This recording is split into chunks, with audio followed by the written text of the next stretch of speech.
twebwe dukora umuziki wagombaga gushaka umwimerere wawe. Nagira nkubwire ko jewe Mavengi yankubise urushyi.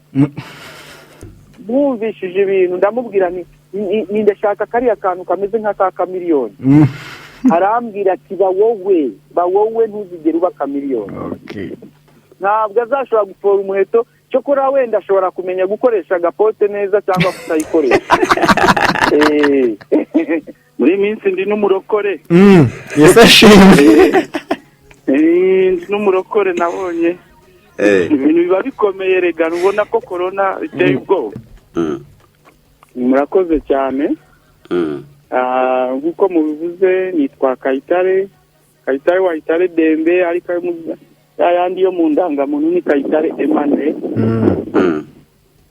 Nkaba narasohoye album muri 2004 sohora abana ba Afrika. Ari nayo yatumye nkoka byara mu munsi muntumira. Aba mfite umwana umwe witwa Dava Hirwa. Uwo nguwo umwana umwe n'umudamu umwe. Ibyo bintu se ko nagerageje nkabona biranze. Wanyweye amata utoroye. Abanywa amata bose ntabwo baba boroye rakidube. Ego. Mbitangarize kuri iyo radio ubwa mbere ra. Bitubwire rwose. Bitubwire. Uwo muzungukazi ni inshuti yanjye, inshuti nyanshuti yakadasohoka. Ya nshuti yakadasohoka mwasha ya nshuti munasangire n'uburiri ni haba ikibazo. Gushyira hanze indirimbo bita Slay Queen. Ubundi kuri we Slay Queen ni iki? Slay Queen cyananiye gusobanura, murabizi kwirarira nibibi. Yananiye gusobanura neza ariko rero jewe nahise nihimbira uburyo mbisobanura. Slay Queen mbona ari umukobwa wifitiye icyizere. Cyuyu munsi n'icyejo hazaza. Yabijera nabi bikamuhitana. Yabijera neza bikamugeza ahantu runaka heza. Abandi rero kumva baravuga ngo Slay Queen ngo ni indaya, ukuzi w'ibyinyo, babayigurisha ngo ibiki. Noneho nkakubaza se bagukura ibyinyo ureba hehe kubura umuntu w'umugabo? Suko se no burangare. Bakura rero warangaye. Kayitare Wayitare Dembe niba mbyibuka neza cyane mu mwaka wa 2015 wari watangaje kugiye gushyira hanze album. Iyi album ntago irasohoka. Byagenze bite? 2015. Ako amusore ugomba kuba ukiri muto. Abantu bakiri bato nibo baba bibuka. Narizi ko nabanyujijeho ubutabyibuka. Turabyibuka. Album y'indirimbo 50 niko wari wibagiwe. Wari wabivuze. Nahise mbabize cyane, nari ndimo nshinga ikigo cy'uburenganzira bwa muntu n'ubuzima cyitwa Amahoro Human Respect. Nahise njya muri ibyo bintu rero mbabize cyane, ndimo kugishakira ibyangombwa, uburyo ubuyobozi bwacu bwajyaho, staff uburyo zajyaho, mbese kugira ngo ikigo kitere imbere. Nakubeshye nkumbuye Egdom uramuzi igishwi kumwumva yaririmbye igishwi cy'ikibinda. Na nkumbuye Mahoni Bone we yari n'umuntu wanjye cyane. Na Big Dom yari umuntu wanjye ariko we Mahoni Bone we twageraga no muri za harya babyita gutyo muri za kava iyo mu nguni yo za Rwamara hepfo yo mu bishanga twabaga turi kumwe mu gishanga. Mu bishanga iyo za Rwamara urahazi. Twamenyanye tukiri bato muri 9 hafi no ku Kadege. Yo hose.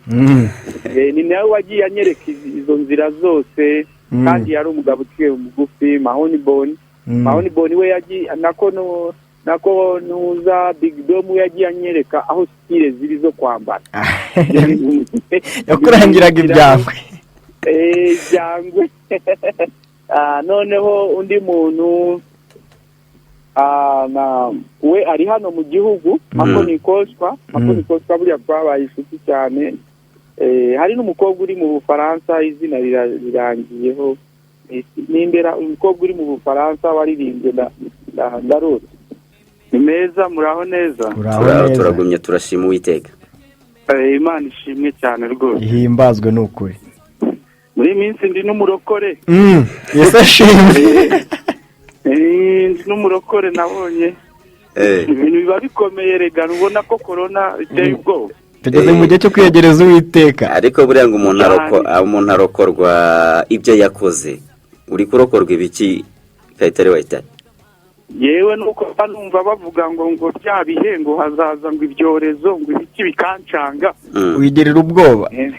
Enda nkavuga ni wenda n'ibyo bihe ariko nta bintu biraho nakoze biteye ubwoba. Oya ntabwo ni nta cyaha nishinze. Okay. Hanyuma warokowe iki? Yewe se ko numvise bavuga ngo abantu batanywa ngo inzoga ngo ntibanywe na bya bintu kandi nkaba nta kintu ndakoraho na kimwe. Sinashimira Imana. Ndetse kunywa inzoga ni icyaha. Kunywa inzoga ni icyaha. Nanjye njya nibaza abantu babivuga kandi aricyo kitangaza yabanje gukora wa mugabo. Nuko. Ariko wowe ntabwo uyinywa. Oya byarananiye. Wavuga muri icyo gitabo. Gira neza mu kiganiro tugiye kugirana, reka tubanze tumenye Kayitare ubundi ni muntu cyaro abantu batazi niba uri umujene niba uri umugabo cyangwa se niba bimeze gute tubwire. Nibyo hugiyemo wana. Murakoze cyane. Nkuko mubivuze nitwa Kayitare Wayitare Dembe ariko yandi yo mu ndangamuntu ni Kayitare Emmanuel. Nkaba narasohoye album muri 2004 sohora abana ba Afrika. Ari nayo yatumye nkoka byara mu munsi muntumira. Nkaba mfite umwana umwe witwa Dava Hirwa. Uwo nguwo umwana umwe n'umudamu umwe. Ibyo bintu se ko nagerageje nkabona biranze. Wanyweye amata utoroye. Abanywa amata bose ntabwo baba boroye rakidube. Ntabwo baba boroye. Ufite umwana ariko nta mugore ufite. Ego. Hanyuma ibi ngibi ndahita mbihuza n'ino ndirimbo yawe bita Anita. Iyi ndirimbo igisohoka yagaragayemo umuzungukazi. Abantu bavuga ko mushobora kuba mukundana. Nibyo murakundana cyangwa ntabihari? Mbitangarize kuri iyo radio bwa mbere ra. Bitubwire rwose. Bitubwire. Uwo muzungukazi ni inshuti yanjye, inshuti nyanshuti. Yakadasohoka. Ya nshuti yakadasohoka. Mwasha ya nshuti munasangire n'uburiri ni haba ikibazo. No kuba kizavamo urubavu. Ntabwo mvuze ngo fiance wanjye cyangwa madamu wanjye. Ariko ni ya nshuti yakadasohoka musangire uburiri. Okay. Yabe n'ikibazo. Ntacyo tutumvise. Umva yumvisha. Ariko ntabwo mvuze ngo fiance. Ntabwo bivuze uravuze ni inshuti yakadasohoka. Imwe mwasangira buri kimwe cyose. N'uburiri. Ntagire ikibazo kivuka. Okay.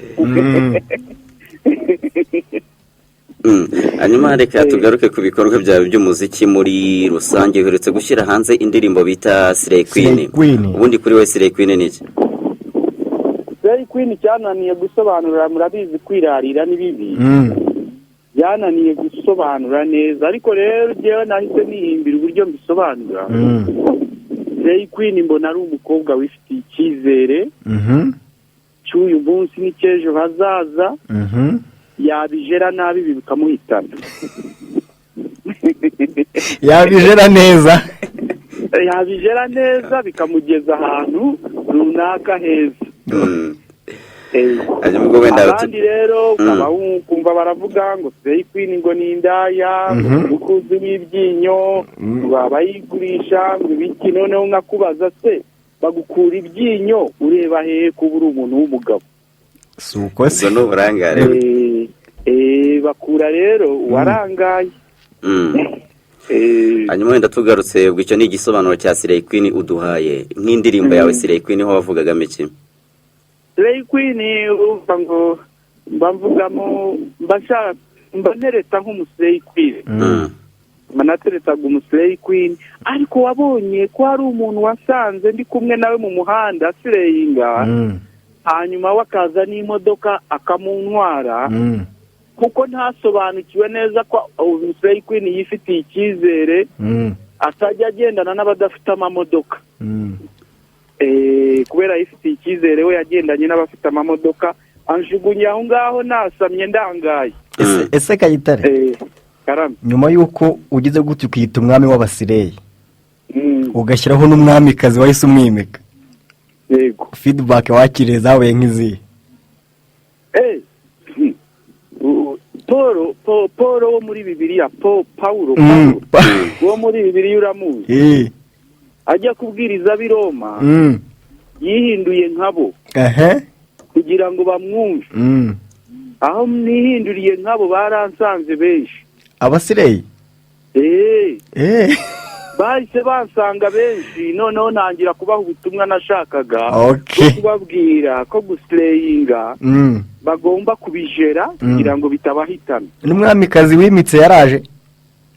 Umwamikazi afite amakontrakt menshi cyane ntaraboneka ariko dufitanye gahunda. Azahure n'umwami. Azahure n'umwami. Ubwo tuzahita tumenya n'ibikomangomakazi cyane bukabyarawe. Kayitare wa Eteridembe niba mbyibuka neza cyane mu mwaka wa 2015 wari watangaje ko ugiye gushyira hanze album. Iyi album ntabwo irasohoka. Byagenze bite? 2015. Ako amusore ugomba kuba ukiri muto. Abantu bakiri bato nibo baba bibuka. Narizi ko nabanyujijeho mutabyibuka. Turabyibuka. Album y'indirimbo 50 niko wari wibagiwe. Niko wari wabivuze. Ako kantu rero mbanje gusaba imbabazi. Ntabwo iyi album yasohotse. Kubera iki? Nahise mbabize cyane, nari ndimo nshinga ikigo cy'uburenganzira bwa muntu n'ubuzima cyitwa Amahoro Human Respect. Nahise njya muri ibyo bintu rero mbabize cyane, ndimo kugishakira ibyangombwa, uburyo ubuyobozi bwacu bwajyaho, staff uburyo zajyaho, mbese kugira ngo ikigo kitere imbere. Ubu cyarashinzwe rero cyarashinzwe gikorera ku Mumena, ujya kuri stade yo ku Mumena unyuze muri uwo muhanda w'amabuye ubona ikigo cyitwa Amahoro Human Respect, ikigo cy'uburenganzira bwa muntu n'ubuzima. Icyo kigo cyawe gikora iki? Ikigo cyakira urubyiruko rutandukanye, abo basireyi ndabakira bakagirwa inama, b'abana baba barahabye baragiye mu biyobyabwenge turabakira tukabagira inama uburyo bwo kubivamo. Aba bana baba bakora mu rugo bakarenganywa na ba shebuja ndetse n'abamama n'abapapa baba bagize ibibazo mu rugo, ushobora kubagira inama ariko byaba biturenze tukabahuza n'abavoka. Dukora ibintu byinshi bitandukanye, guhugura urubyiruko kuri izi ndwara ziba zitandukanye, za korona, za sida, ziriya zamburugu, ibyo byose tuba dutanga amahugurwa atandukanye kandi tunabahugura uburyo bakwishingira imirimo. Navuga ko ni ikintu cyiza cyane wakoze ugashinga icyo kigo Amahoro Human Respect. Nuko kugeza ubu ngubu gifite abakozi hari bagiye batandukanye mu bijyanye no kugira abantu inama. Ndumva hari n'abaganga harimo abakozi bundi bameze gute? Karame ni icyo kigo gikorwamo n'abakozi bameze gute? Kubera ko ndumva kugeza ubu ngubu dufite abakozi 10. Harimo abashinzwe amategeko, harimo n'abaganga n'abandi baba bashinzwe ubuvugizi, mbese kwa kundi staff ibimeze. Bose Imana yaradufashije tugenda tugira abantu batwunganira mu rwego rwo kugira ngo gitere imbere rw'amafaranga. Tugenda tugerageza kugira ubushobozi buringaniye bwo kugira ngo bube ikigo kibe cyahagarara kandi gikore inshingano zacyo. hanyuma icyo ngicyo n'ubundi twari tukigezeho tugarutse kuri iriya alubumu yawe wari wabwiye abanyarwanda izaza gihe cye cyangwa nta n'izaza? izaza kuko nari nabaye bize cyane, nanjye ubwanjye hari ibisaba guhugurwamo kugira ngo menye ibintu bya leadership by'imiyoborere, so nagombaga kugira ibintu runaka menya ngenda nsobanukirwa. Ubu rero ndimo kugenda njya ku murongo, ngira ngo wenda niyo mpamvu mugiye nko kuri Facebook yanjye Kayitare Wayitare Dembe, hari amakuru ariho nagiranye ejo bundi ibiganiro n'umuproducer wankoreye album yanjye witwa Patrick Sly, ari mu Bwongereza. Turi mu kumvikana uburyo twasubiramo abana ba Afurika kugira ngo ijyane n'igihe, ariko anankoreye n'izindi nshyashya mfite, cyane cyane ko ariwe muproducer usobanukiwe, uzi ise yanjye uburyo ncuranga n'ubizi byose.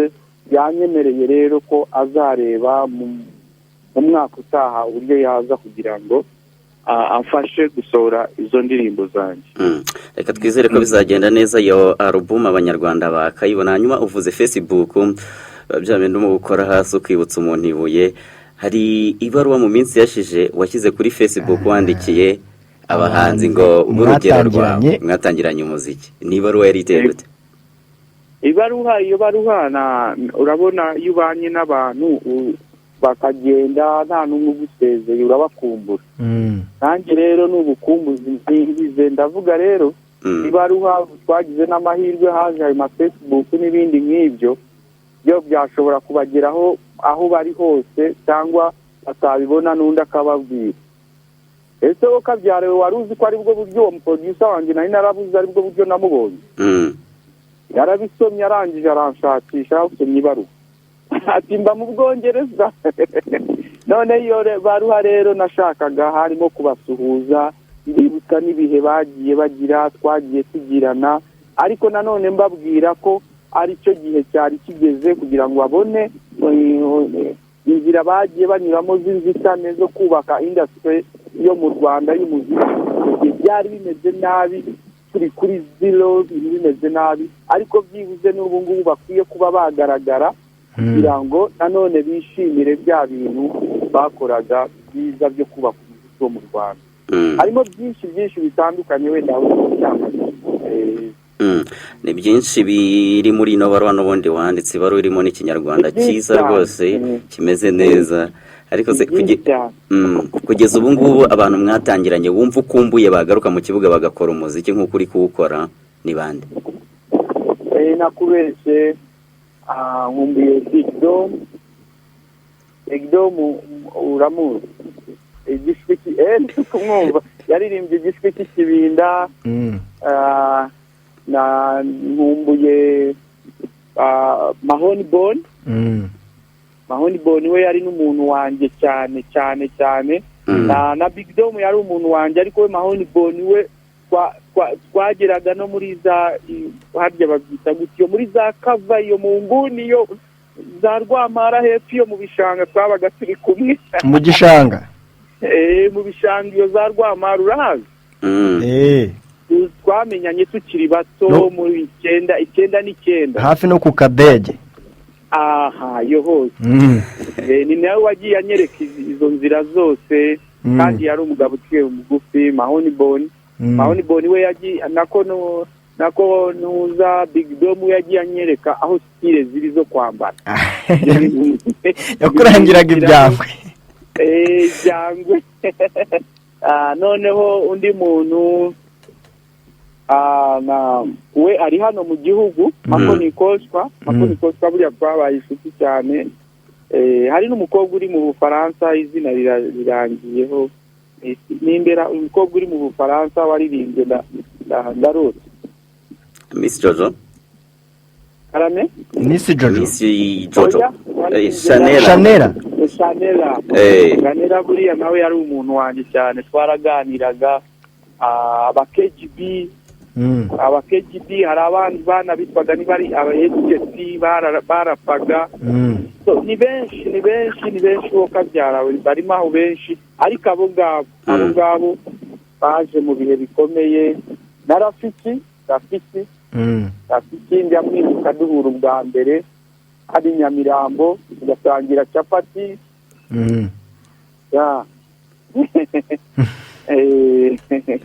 rero bamugani wagenda unakumbura cyane nk'umwe mu bantu batangiye uno muziki navuga ko ni nka fashion cyashingwe watangiye nyuma ya za 90 gutyo hanyuma mu kwandika ino baruwa haraho wagiye uvuga ko ku kintu cyo gushishura uravuga ngo mwageza umumenye ibintu byo gushishura ngo musanga hari abazanye incishwa maze ubita DJ Adam zarabota koko ibintu byo gushishura urabivugaho iki ubundi mu Rwanda bihagaze bite? Gushishura hari igihe ibihe biduherana hari igihe biduherana ariko jewe mbyumva vuba nubwo mba nabyanditse isi igenda ihinduka mu buryo bwayo bimwe bigakomera ibindi bikoroha twebwe dukora umuziki wagombaga gushaka umwimerere wawe nagira nkubwire ko jewe Mavenge yankubise urushyi Mavenge Sudi yari umutoza wanjye akambwira ati ntuzakore ibintu bisa nk'iby'abandi bikore nabi ariko biba ari ibyawe ngiye muri studio sangayo uwo muproducer uri mu Bwongereza Patrick Sirayi mwumvishije ibintu ndamubwira ni ndashaka kariya kantu kameze nk'aka kamiliyoni arambwira ati ba wowe ntuzigere uba kamiliyoni ubu rero aho bitandukaniye ubu ngubu umuhanzi ajya muri studio yajyanye n'indirimbo y'Abanyamerika akabwira producer ngo shiriramo unkorere nk'iyi melody producer agahita abikora ntagire n'ikintu cyo kumubwira ati ba wowe nk'uko nanjye bambwiye ntihagire mumubwira ati reka rero niba ari ukorohereza abahanzi niba ari ubunebwe bwaje ariko ibyo bituma twebwe nk'abanyarwanda tutagira umwimerere w'umuziki wacu urugero nakubwira mu gihugu cy'abaturanyi cya Uganda umuziki bacuranga ni uwa kizungu ntabwo ari yindi yo kudingisa ya kera ariko nanone y'indirimbo ya Uganda igiyemo ujya kumva ukuntu umuntu arakubwiye ngo iyo ni inganda ntujye ubyumva noneho Nigeria bacuranga umuziki wa kizungu ntabwo ari wabo wa gihanga Afrobeat ariko nayo igiyemo itumenya ngo tuvuga ati yo ni nya Nigeria ariko noneho uzumve umuziki wacu mw'iki gihe ugiyemo ubanza gutega amatwi unonosore wumve niba ari Nigeria igiyemo cyangwa niba ari Amerika hanyuma ukaza kumva ijambo ry'ikinyarwanda ugahita umenya uti niyo umunyarwanda ni kanaka ubwo ni ukuvuga ko abanyarwanda batakaje akarango k'umuziki Kayitare iyo tuza kugira amahirwe tukagira aba producer badukubitisha n'abatoza badukubitisha nk'izo wakubiswe nk'izo nakubiswe bajyaga gufata kiriya kinimba bakakikuramo ikindi kintu noneho ugahita uba umwihariko wacu w'abanyarwanda bikaza ari ibintu bigezweho ariko ari ikintu kivutse mu muziki wacu wa kinyarwanda wenda Kayitare reka ibingibi duhite tubihuza n'ikintu muri iyi minsi bari kuvuga kijyanye n'ibishegu indirimbo z'ibishegu byose uri umuntu wakuze uyu muziki uwubona imyaka igiye kuba wenda hafi 20 cyangwa se na 30 gutyo umuziki ureba mu maso yawe unawukora icyo kintu cyo kuvuga ngo ibishegu byo urabivuga iki? Ibishegu ntabwo ari byiza cya kinini nakubwiye ni rimwe ntiwarenganya abantu bitewe n'aho ibintu bigeze hari ikintu gihari maze kubona niba abahanzi aribo bagishyize mu bantu niba abantu ari uko bameze nyine public ari aho igeze abantu ariho bageze abantu nabo bashaka kumva wumva batagishaka kumva ibintu bifite ubutumwa urashyiramo indirimbo ifite ubutumwa bwiza akakubwira ngo ni iby'abasaza washyiramo ibyo ngibyo ukabona abantu barasimbutse barishimye baragurutse noneho wa muhanzi uhanga bimufosinga gukora ibyo kanaka yakoze kuko yabonye uwo muntu agurisha wowe wacuranze ubutumwa bigasigara. urashaka kuvuga yuko igituma abahanzi baririmba ibishegu n'abanyarwanda babifitemo uruhare babikunze? Abantu bafitemo uruhare. Yewe nabikoreye na research, ndabikurikirana.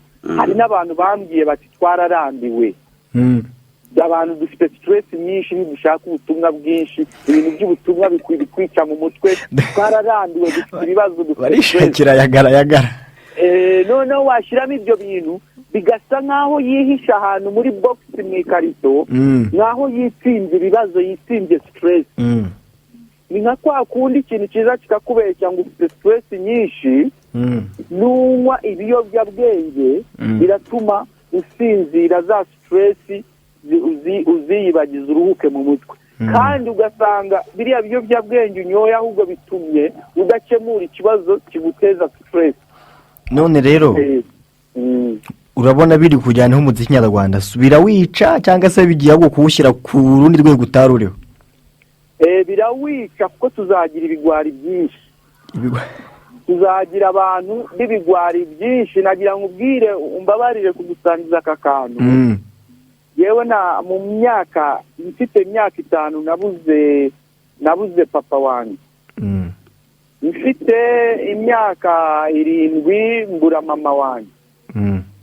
Kandi ubwo twari mu buhunzi mu mahanga, niyo twavukiye ngiyo. So ubwo urumva ubuzima bw'ubupfubyi wabushyiraho n'ubuhunzi ntibyoroshye, ntabwo biba byoroshye. Noneho ngiye nkura ngeze mu myaka 15 aho ngaho, nari nkeneye abantu kwegera ba mama, wumva ibiganiro byabo, ba papa. Ariko nagira ngo ubwire ikintu cyambereye mama na papa, ni umuziki. Ni umuziki w'umuhanzi witwa Paulo Kafero, amuzi w'umugande. Paulo Kafero uririmba ngo depo narazifunze, depo amadepo y'inzoga ngo yarayafunze. Naba nkubeshye, yarapfuye. Ari muri babahanzi ba Uganda ba kera bacuranga injyana yitwa ngo kadongo kamwe. N'abandi bitwa ba Sebata ntabwo bazi, bacurangaga bakoresha gitari imwe. Indongo rero ni ukuvuga ngo akagitari kamwe. Ni country music, wa muziki w'igihugu wo kubwira, wo gutanga ubutumwa. Noneho aho ngiye menyera umuziki w'amahanga, numvise Lucky Dube cyane na Bob Marley. So noneho aho twaziye mu Rwanda, numvise Rugamba Spiriane, numva Rugamba Spiriane, numva n'umugabo witwa Byumvuhore. Abo nibo bahanzi niyo miziki yandeze nka imbera mama imbera papa. Umenya abana bawuterereye akatsi, ndabona iyi si ifite imigambi yo kudusiga. Urazizi? Noneho ubwo butumwa nibwo nagendaga numva n'iyo ndirimbo nayumva, nkumva imbereye mama, nkumva imbereye papa, bigatuma nkuramba umugabo umenya kwirwanaho ibiki. Ariko noneho ibaze wa mwana uzaberwa n'indirimbo nari ngiye gukora ikosa. Urazizi? Ndazizi. Ntabwo uwo mwana azashobora gufora umuheto. Uvuga ngo za ndirimbo nta butumwa bwatuma se abasha kwigira iki cyangwa se bumurema burimo, no kumwica mu mutwe. Ntabwo azashobora gufora umuheto. Cyokora wenda ashobora kumenya gukoresha agapote neza cyangwa kutayikoresha. Urabyumva? Ashobora kutayikoresha cyangwa akayikoresha. Urabyumva? So umuziki ufite ikintu kinini urera ku bantu, urera ku bantu, urera kuri n'ibyo, kuko umuziki urigisha. Umuziki urigisha kandi ni nabyo koko. Hanyuma turimo tugenda tugana ku musozo wenda wa kino kiganiro twagiranaga. Muri iyi minsi nibwo hasohotse itangazo risohowe na Rura risaba ko ibitangazamakuru byajya byishyura abahanzi nk'umuntu nk'uko mugenzi wanjye yabivuze uri mu legend cyangwa se uri umwe mu bantu bazi uyu muziki twakwita mushyashya ugitangira kugeza n'uyu munsi, urabona igihe cyari kigeze ngo abahanzi bishyurwe?